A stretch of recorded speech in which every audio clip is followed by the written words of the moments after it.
Segunda carta de Paulo a Timóteo, capítulo 3, verso 1.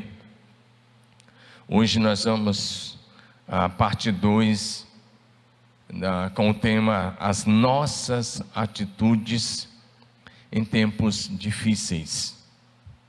2 Timóteo 3:1 diz: Sabe, porém, isto, nos últimos dias sobrevirão tempos difíceis. Quero orar com você. Pai Celestial, em nome de Jesus, peço que abençoe cada um dos nossos irmãos, nossos amigos que nos assistem nas redes sociais, na TV Marília, canal 4. Eu oro em nome de Jesus, que o Espírito do Senhor esteja trazendo revelação plena da Tua Palavra, e que essa seja uma manhã de salvação, de cura, de libertação e de bênção sobre o Teu povo, que nos acompanha nas redes sociais, que nos acompanha pela TV nesse momento. Recebe a nossa gratidão por aquilo que o Senhor já fez, por aquilo que o Senhor está fazendo. Oramos com fé, muito agradecidos, em nome de Jesus Cristo, Senhor. Amém, amém e amém. Nossas atitudes em tempos difíceis. E hoje a parte 2 dessa mensagem. Se for possível, quero pedir a você que envie o link desse culto para alguém que está precisando receber uma palavra de esperança, uma palavra de fé, uma palavra de graça, uma palavra de bênção. Então quero encorajar você, nos ajude, envie o link e fala: Deus tem uma palavra agora para você, para sua família. Essa é a verdade, Deus tem uma palavra para cada um de nós. Por isso quero falar mais uma vez sobre nossas atitudes. O Espírito Santo revelou ao apóstolo Paulo que nos últimos dias nós viveríamos tempos difíceis. É exatamente isso que estamos vivendo nesse tempo de pandemia no Brasil e no mundo. E nós não temos como fugir dessa realidade, que estamos vivendo tempos difíceis. Porém, as nossas atitudes nesses tempos difíceis pode fazer a diferença para a nossa família, pode fazer a diferença para a sociedade na qual nós estamos inseridos. Porque as nossas atitudes podem atrair as bênçãos, a graça, o amor e o cuidado do Senhor Deus sobre a nossa vida, sobre a nossa família, sobre a nossa sociedade. Por isso hoje nós vamos estudar as atitudes de alguns personagens da Bíblia, que em tempos difíceis atraíram o perdão, as bênçãos, os milagres e o favor de Deus. E eu quero começar dizendo a você que a sua atitude de generosidade, de amor a Deus, de amor ao próximo, podem atrair a manifestação do céu na terra. E o desejo do meu coração é que as suas atitudes, baseadas na sua fé em Jesus Cristo, possa levar você a experiências sobrenaturais em Deus, mesmo nesse tempo de crise que estamos vivendo. Portanto, a partir de agora, vamos ver algumas atitudes de alguns servos de Deus, como eles atravessaram e venceram tempos de crise, mais uma vez tempos difíceis, como eles venceram as provações, a falência financeira, a enfermidade, e como eles tiveram vitória até sobre a morte. Vamos olhar para isso juntos, a partir de agora. Em primeiro lugar, em tempos difíceis, levante um altar de adoração ao Senhor Deus. A primeira palavra para você hoje, em tempos difíceis, levante um altar de adoração ao Senhor Deus. Levante um altar de adoração a Deus. Eu não estou falando de um altar físico construído na sua sala, não. Você vai ver como é que é esse altar. Um altar, um lugar de oração, um lugar onde você busca a face do Senhor em oração, adoração e louvor. A Bíblia Sagrada, no livro de 1 Crônicas, nos narra uma história. Nós vamos aprender com esse fato que aconteceu. O texto vai, 1 Crônicas 21, verso 1, começa nos dizendo que Davi, induzido por Satanás, veja bem, Satanás tentou o rei Davi e ele caiu nessa tentação. Davi, induzido por Satanás, mandou fazer um censo em todo Israel. E isso foi um pecado grave, gravíssimo contra Deus. Porque com isso, a partir daquele censo, o orgulho entraria no coração de Davi. E ele deixaria de confiar no Senhor Deus e passaria a confiar no seu grande exército. 1 Crônicas 21:1. Então Satanás se levantou contra Israel e incitou Davi a levantar um censo em todo o país. Esse censo levou 9 meses e 20 dias. É isso que nós lemos lá na informação de 2 Samuel capítulo 24. É bem interessante olhar para isso, porque esse texto vai dizer para a gente que depois de 9 meses, Joabe, que era o general que estava comandando aquele censo, ele trouxe o relatório, 1 Crônicas 21, verso 5, e informou a Davi o número de pessoas. E aí vem agora o número do exército. Havia em Israel 1.100.000 homens aptos para ir à guerra, que sabiam manejar a espada, e em Judá, na tribo de Judá, mais 470.000 homens. Ou seja, de acordo com essas informações de 1 Crônicas, o exército de Davi era um exército agora de mais de 1,5 milhão de homens. E agora o risco era que com isso, Davi deixasse de confiar no Senhor. Então isso foi pecado, porque Deus não queria que ele confiasse no exército, mas que ele confiasse na graça, no favor e na misericórdia do Senhor. Como consequência desse pecado e desse censo que foi feito, como consequência da decisão de Davi, os seus conselheiros não queriam que ele fizesse, mas a vontade dele prevaleceu. Como consequência desse pecado, veio uma praga sobre a nação de Israel e matou milhares de homens. Diante da mortandade que estava acontecendo, Davi foi exortado e instruído por um profeta chamado Gade. E mediante essa orientação desse profeta, Davi tomou a decisão de erguer um altar de adoração a Deus, para que a praga cessasse. Agora nós vamos aí para o capítulo 21 de 1 Crônicas, por favor, projeção, a partir do versículo 14. 1 Crônicas 21, de 14 em diante, vai dizer para a gente: o Senhor enviou uma praga sobre a nação de Israel, e 70.000 homens de Israel morreram. Veja como foi grave isso, 70.000 homens morreram.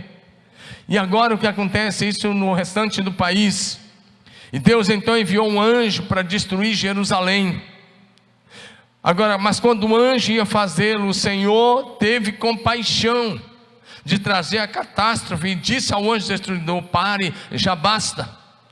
70.000 homens já tinham morrido no restante de Israel, e agora o anjo chega a Jerusalém, e ele está com a espada desembainhada na sua mão, e ele está ali para executar juízo. Ele está ali, o texto diz que ele foi para Jerusalém para destruir a capital.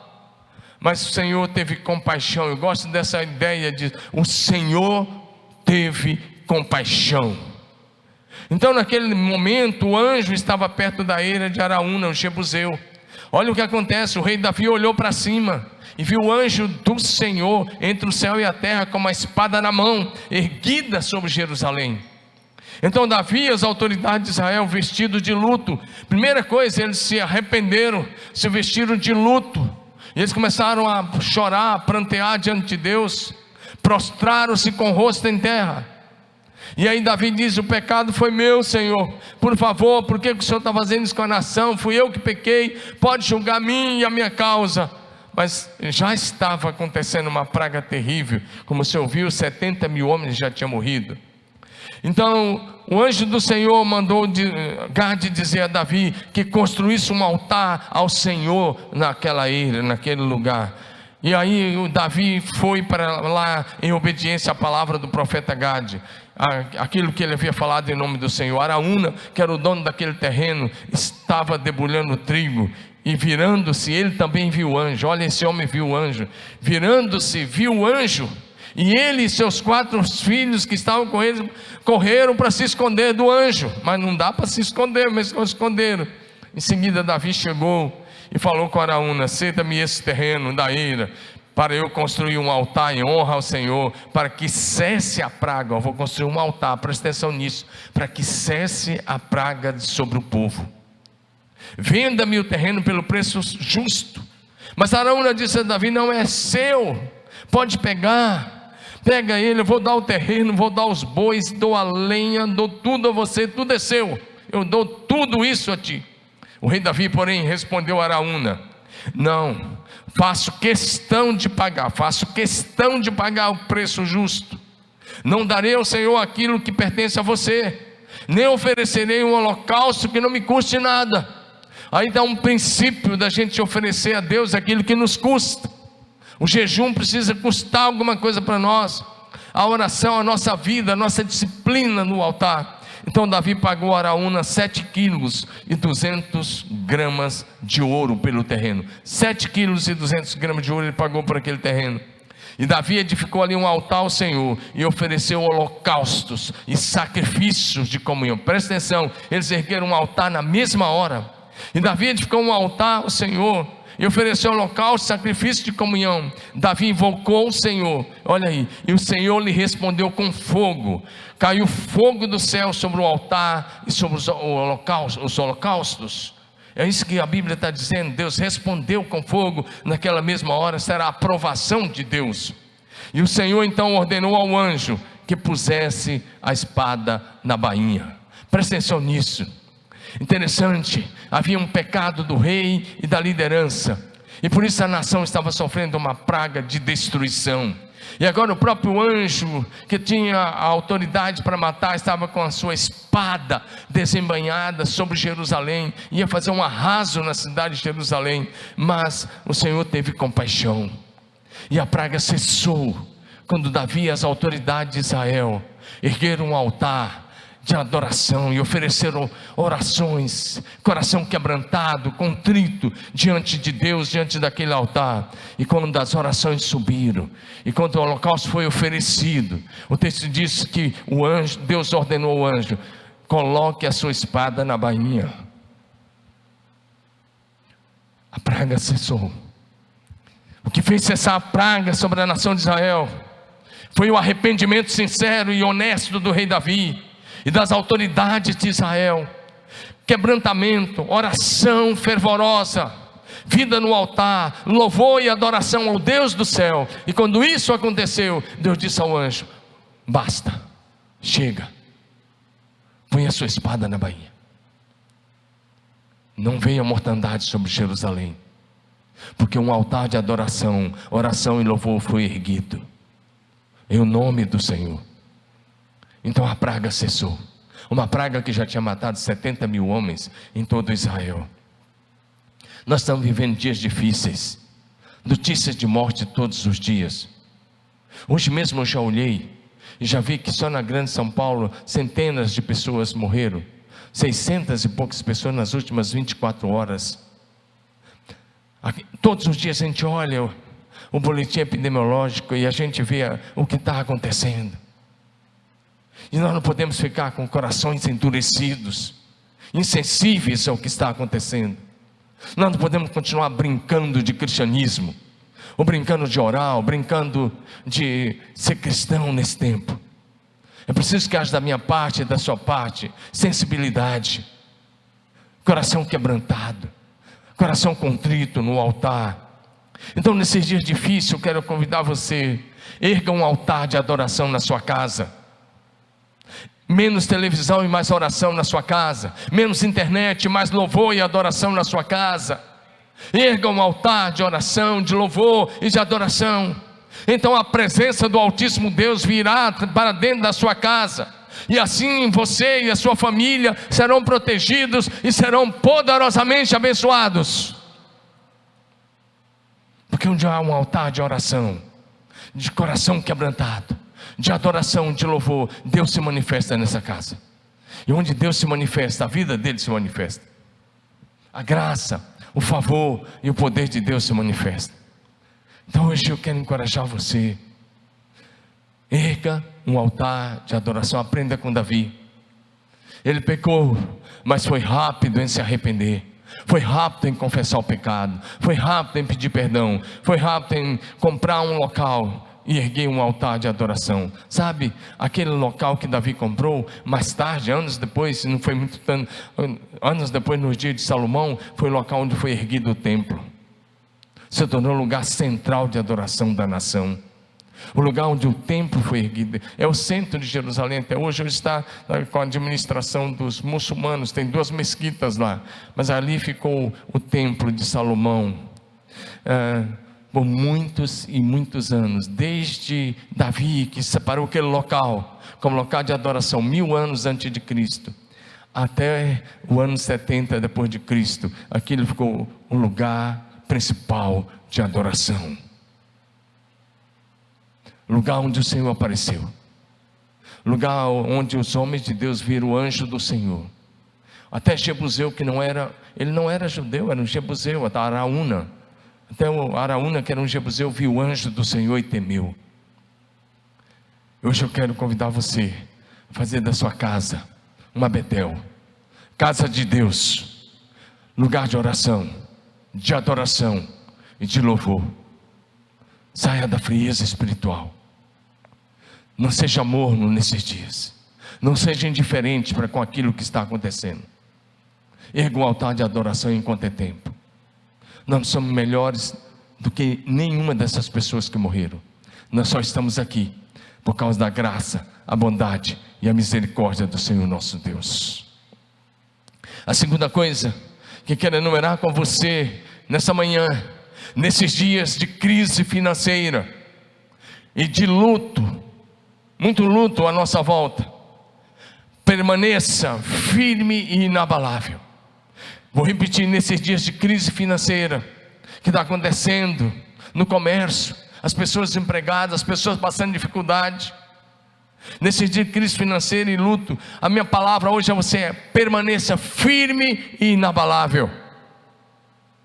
E aí eu quero lembrar de um outro personagem agora. Eu quero lembrar de Jó com você. A Bíblia diz que ele era um homem íntegro, reto, temente a Deus e que se desviava do mal.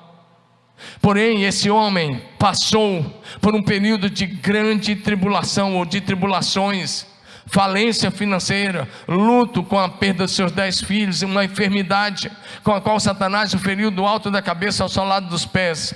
Mas no meio de tudo isso, ele manteve-se firme em sua fé no Senhor, até ser curado, e viveu um tempo de restituição de tudo que ele havia perdido. Jó nos deixou um exemplo e um legado de como um homem de Deus deve atravessar tempos difíceis, de provações, de aflições, e mais uma vez, de falência financeira, de enfermidade, de luto, e no final vencer e ser abençoado em todas as áreas da sua vida. Nós aprendemos com Jó isso daí.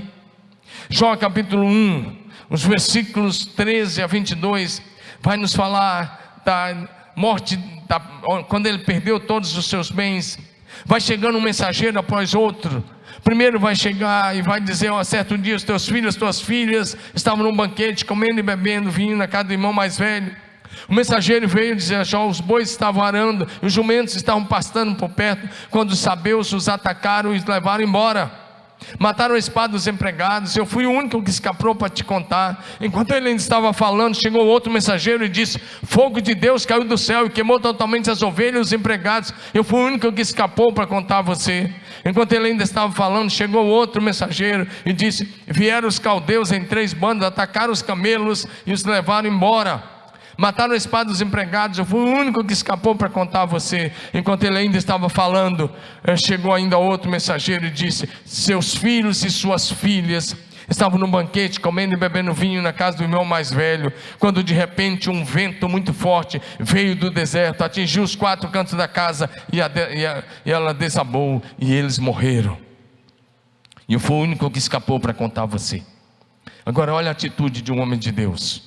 Perdeu 6.000 ovelhas, 7.000 ovelhas, perdeu seus 3.000 camelos, perdeu suas juntas de bois de arado, seus jumentos, seus animais, perdeu todos os seus funcionários, eles foram mortos. E agora ele perdeu seus 10 filhos, uma notícia ruim atrás da outra.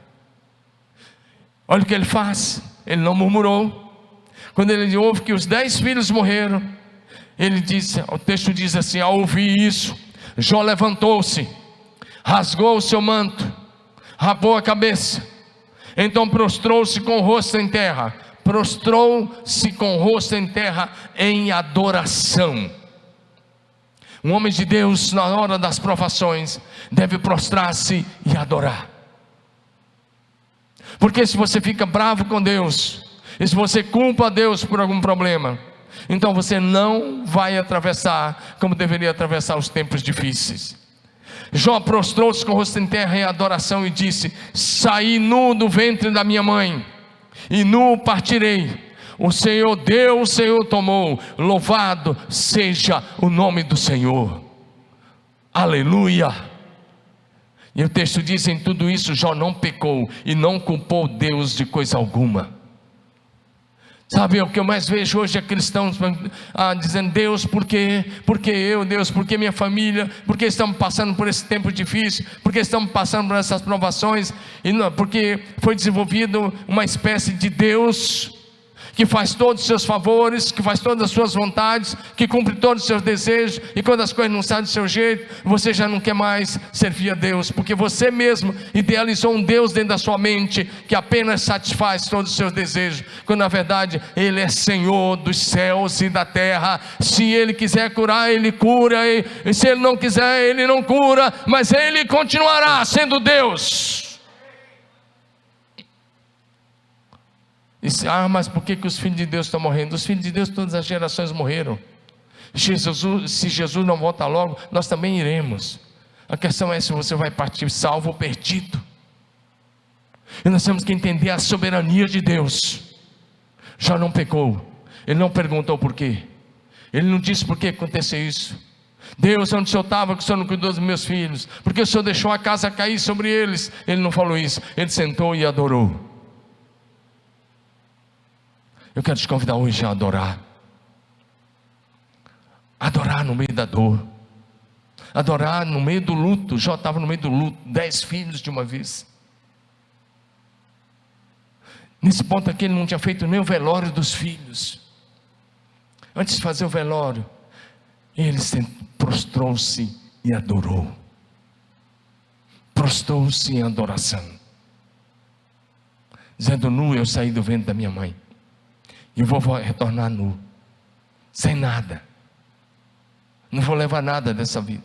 O Senhor Deus deu, o Senhor tomou. Louvado seja o nome do Senhor. Eu quero dizer algumas coisas.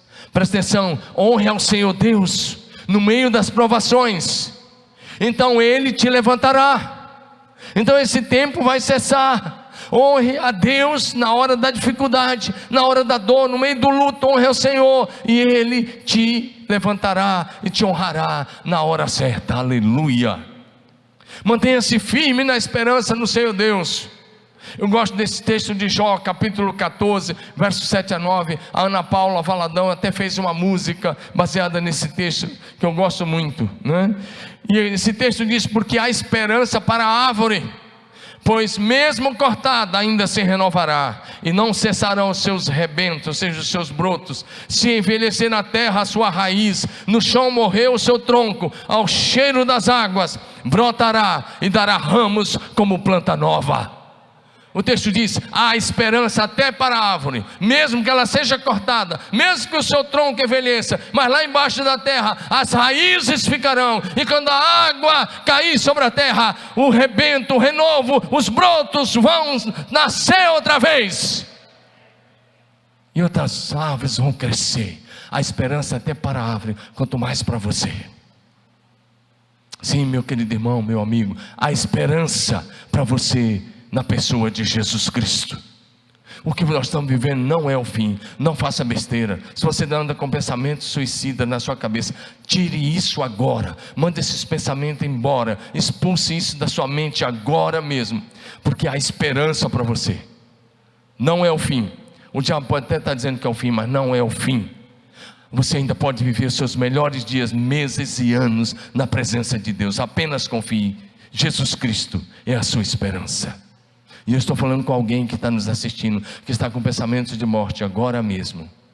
Mas o Senhor te liberta disso, o Senhor te restaura. Apenas entrega a tua vida nas mãos de Jesus, deixa Ele escrever uma nova história. Traga sempre a memória, se você é cristão, traga sempre a memória a razão da nossa esperança, que é o Senhor nosso Deus. Lamentações 3, de 21 a 23 diz: quero trazer à memória o que me pode dar esperança. As misericórdias do Senhor são a causa de não sermos consumidos, porque as suas misericórdias não têm fim, renovam-se a cada manhã. Traga à memória a razão da sua esperança. Você pode estar em falência, você pode estar em dificuldade. Traga à memória a razão da sua esperança. E a nossa esperança está em Deus, porque as suas misericórdias se renovam a cada manhã. Aleluia, elas não têm fim, elas se renovam. Grande é a fidelidade do Senhor nosso Deus. Romanos capítulo 12, verso 12. O apóstolo Paulo, ele escreve, está aí registrado nesse texto bem forte, que nos diz: alegre-se na esperança.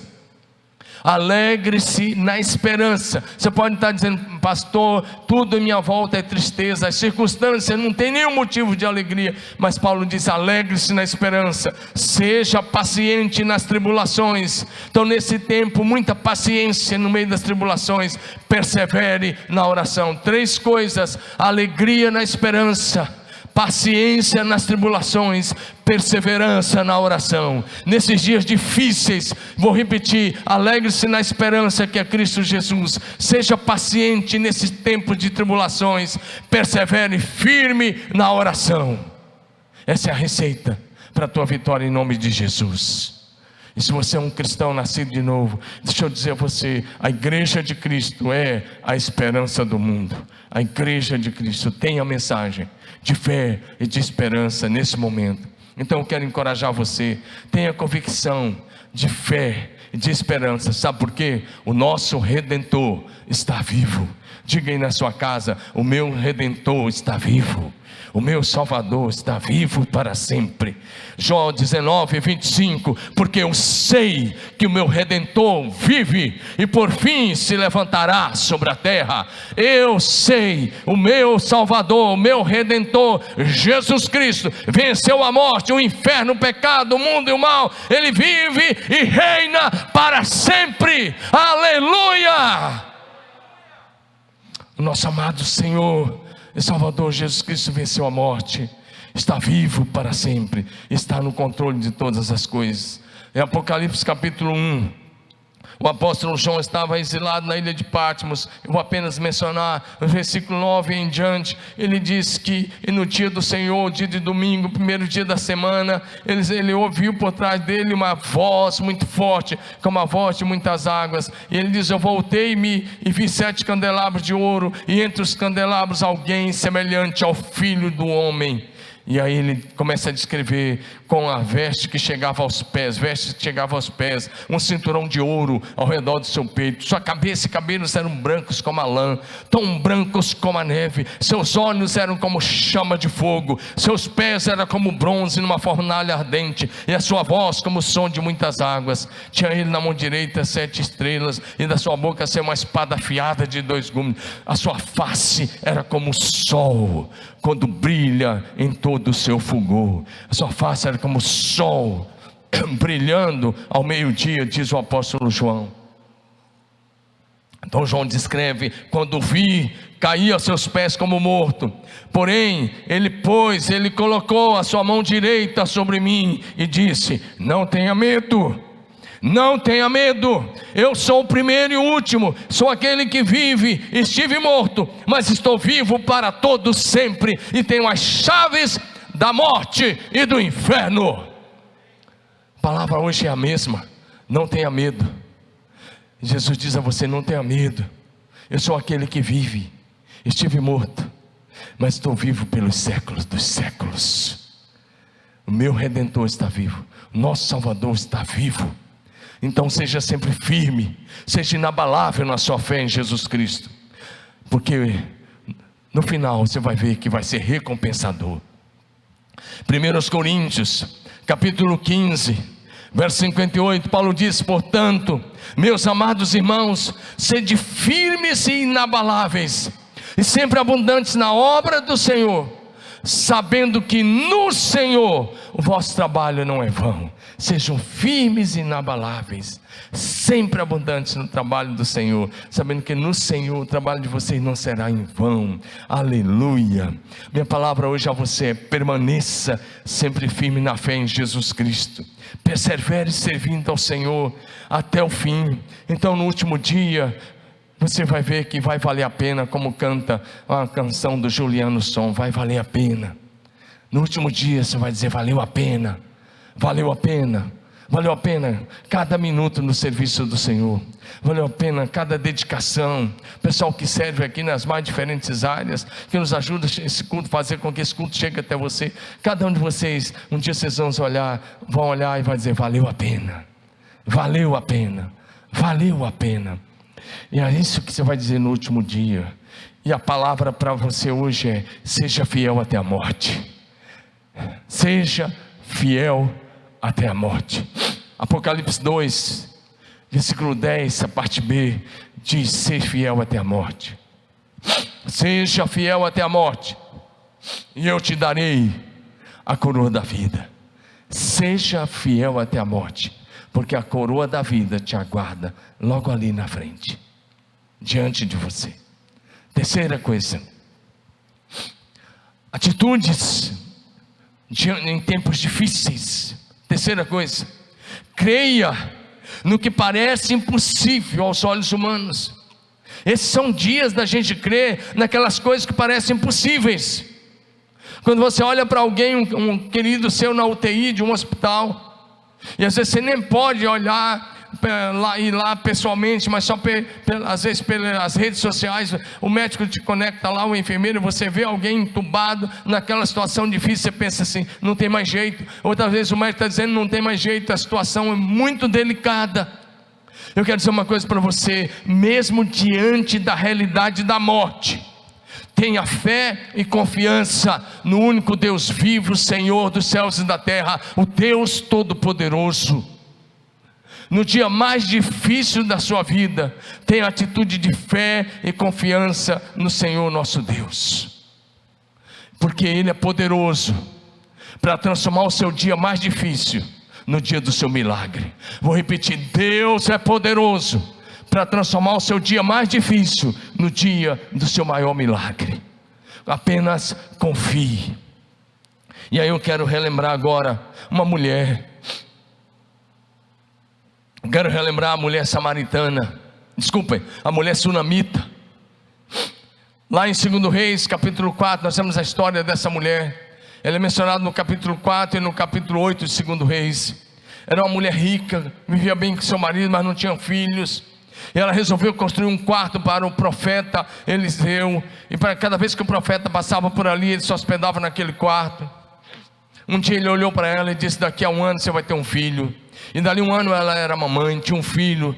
Aquele garoto estava crescendo, e quando ele era um adolescente, um dia ele saiu para a lavoura para estar com seu pai, lá na colheita do trigo, com seu pai e os empregados do seu pai.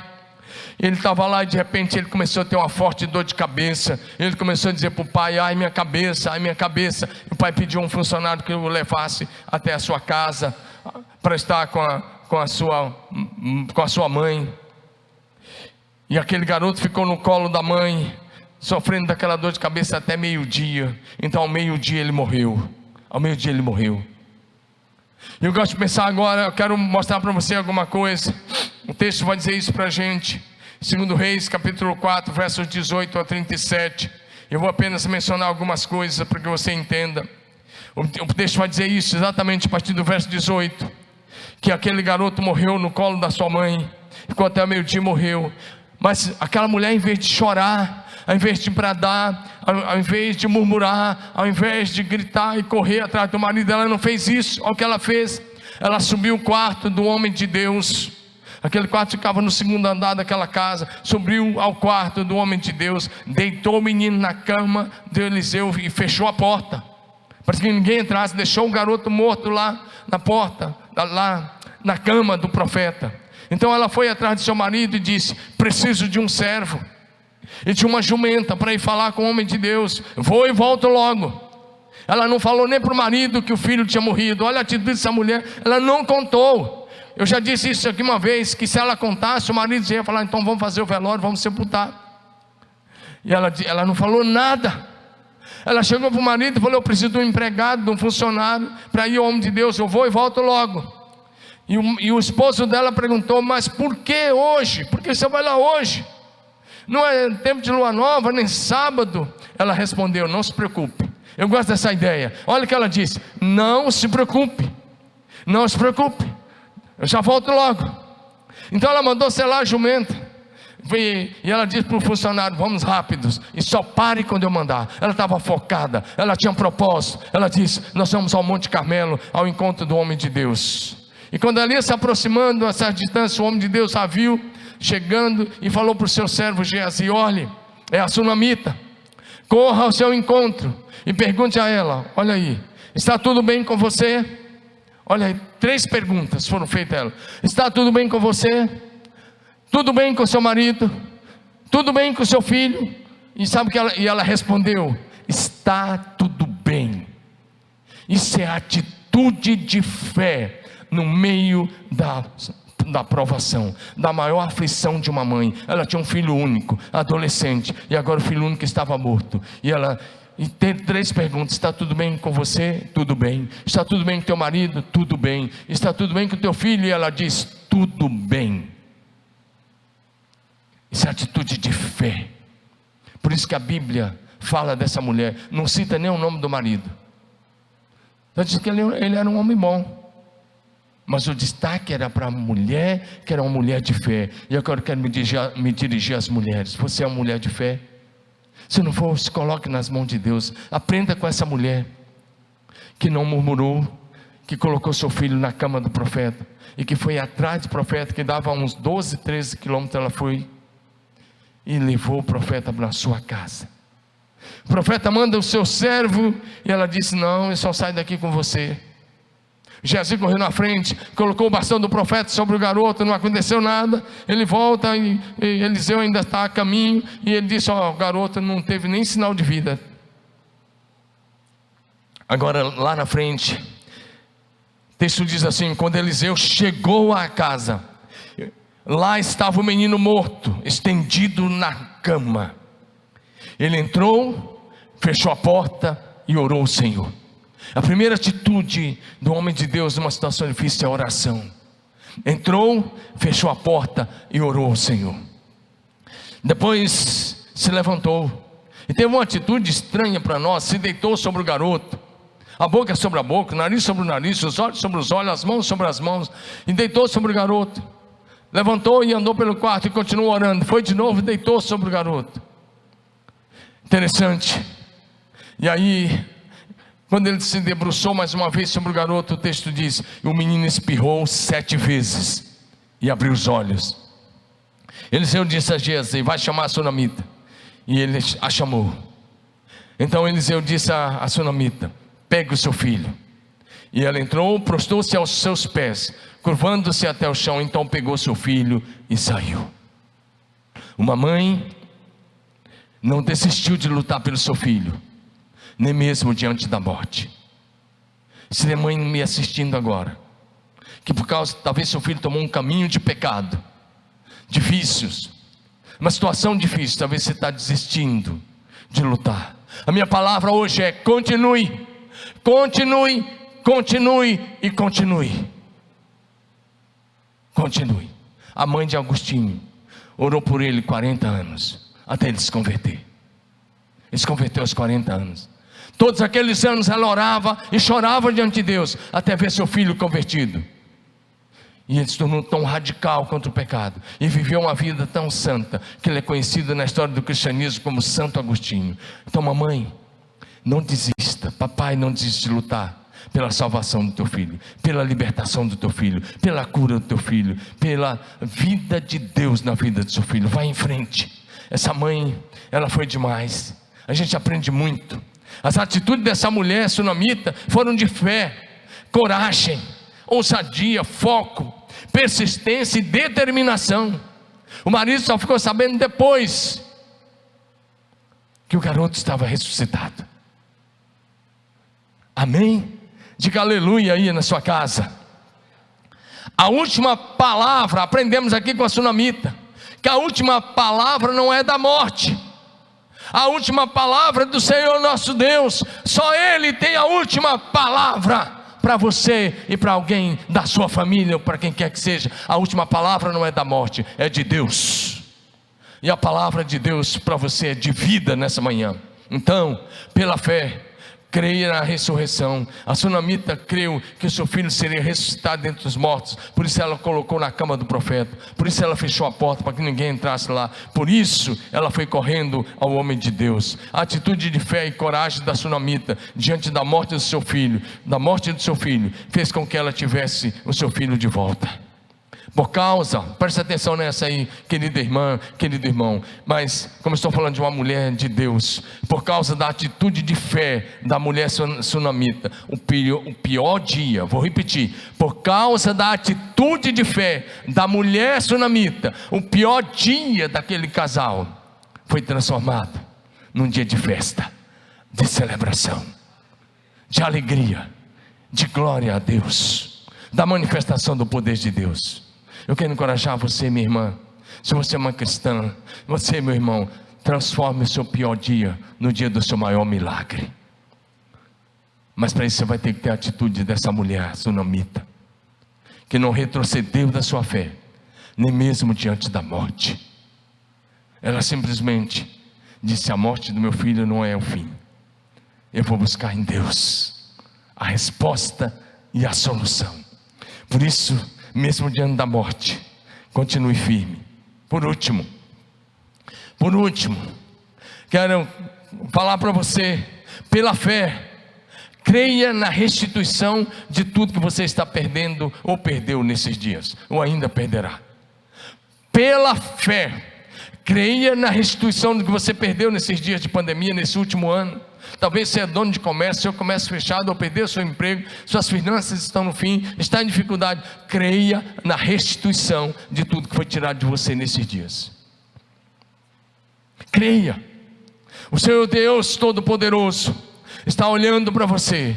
Honre ao Senhor, seja fiel, seja generoso nesses dias de provas, e Deus te restituirá. O Senhor Deus restituirá tudo que você perdeu. Vou repetir: o Deus do céu, de quem nós somos e a quem nós servimos, é fiel para restituir a você tudo que você e a sua família perderam nesses dias difíceis. Creia nessa palavra para você hoje. Eu estou falando com alguém que está passando dificuldade e que está preocupado. Eu estou falando e o Espírito Santo está falando com você. Creia, porque você vai viver tempos de restituição. E se você creia, então lute. Então levante cedo, ore, lute, trabalhe e creia no infinitamente mais de Deus. Mais uma vez eu quero orar, finalizando, olhar com você para a mulher sunamita. Ela foi avisada. É 2 Reis, capítulo 8, de 1 a 6.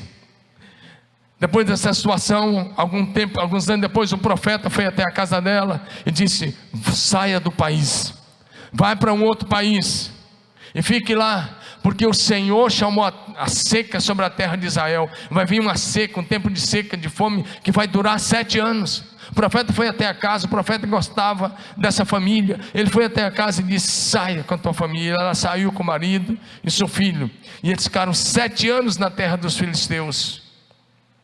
Mas quando ela voltou, ela foi diante do rei, para pedir que o rei restituísse a sua terra. Depois de 7 anos, até a casa, a terra tinha ficado abandonada por 7 anos. Outras pessoas tinham tomado posse.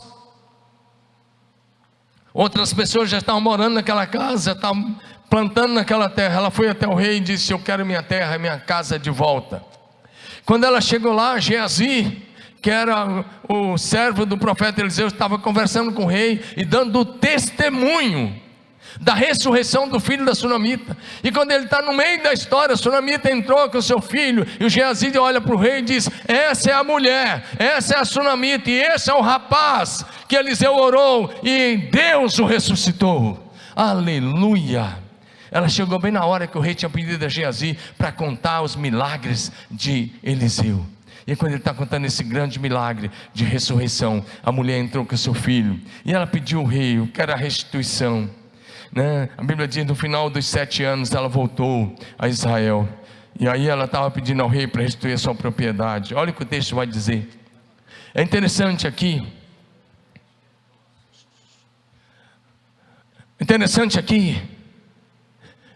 porque não fala do marido falando com o rei, fala da mulher. Era uma mulher que tinha iniciativa. E às vezes o marido era aquele que não era bem o sacerdote da casa. O texto diz assim: o rei ordenou a um dos seus oficiais, designou um oficial para cuidar dela, e disse, o rei deu uma ordem: devolva tudo o que lhe pertencia.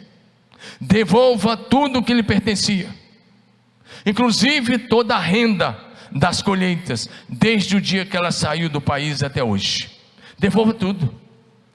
Devolva a casa, devolva a terra, e devolva o que essa terra poderia ter produzido nesses 7 anos. Ele pega o oficial e fala: devolve tudo para essa mulher. Restituição. Ela teve a sua casa restituída, sua terra restituída, e o que a terra poderia ter produzido em 7 anos, o rei deu para ela, para a sua família. Então hoje eu quero encorajar você: creia de todo o seu coração, o Senhor Deus vai restituir o que você perdeu.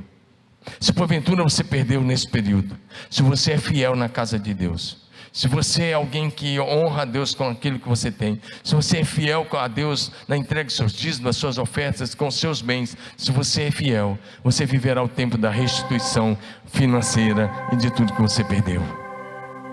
Deus vai restituir sua saúde, seu casamento, sua família, relacionamentos quebrados.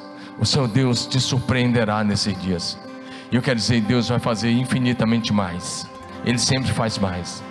Efésios 3:20, aquele que é poderoso para fazer infinitamente mais do que tudo que pedimos ou pensamos, conforme o seu poder que em nós opera. Deus vai para isso, porque Ele te ama com amor eterno. Deus te ama com amor incondicional. Por último, para concluir, quero dizer, se você quer viver tudo isso que Davi viveu, tudo que Jó viveu, que a sunamita viveu, se você quer viver isso nesses dias difíceis, eu quero dizer uma coisa a você: mesmo no meio disso, coloque a sua esperança no Senhor e alegre-se no Deus da nossa salvação. Quero concluir e vou pedir o louvor para cantar essa canção. Quem sabe faz ao vivo, ainda que a figueira não floresça. Eu vou ler esse texto, Abacuque 3, 17 e 18. Ainda que a figueira não floresça, nem haja fruto na vide, o produto da oliveira minta, e os campos não produzam mantimento, as ovelhas sejam arrebatadas do aprisco, e nos currais não haja gado, todavia eu me alegrarei no Senhor, e exultarei no Deus da minha salvação. O profeta está dizendo: ainda que tudo à minha volta, agricultura, pecuária, toda a economia vá à falência, eu me alegrarei no Senhor e exultarei no Deus da minha salvação. Se você tiver essa atitude, você estará seguindo a atitude das pessoas que foram mencionadas aqui hoje. Deus vai se manifestar. Os céus se abrirão sobre a sua casa, seu trabalho, seu negócio, a sua família, sobre a nossa cidade. E a sua atitude de fé e confiança nas promessas de Deus fará de você uma pessoa gloriosamente abençoada. E você deixará um grande legado para as próximas gerações. Erga um altar de adoração na sua casa agora. Levante-se aí. Levante-se onde você está e vamos aí na sua casa, seu sofá, onde você estiver, levante-se e participe conosco dessa adoração. Cante: ainda que a figueira não floresça, ainda que sejam dias difíceis, há um Deus que tudo vê, que ouve, que responde orações, que faz cessar a praga hoje, que chama a vida do meio da morte, que traz esperança, que traz segurança. Em Jesus você pode e deve confiar.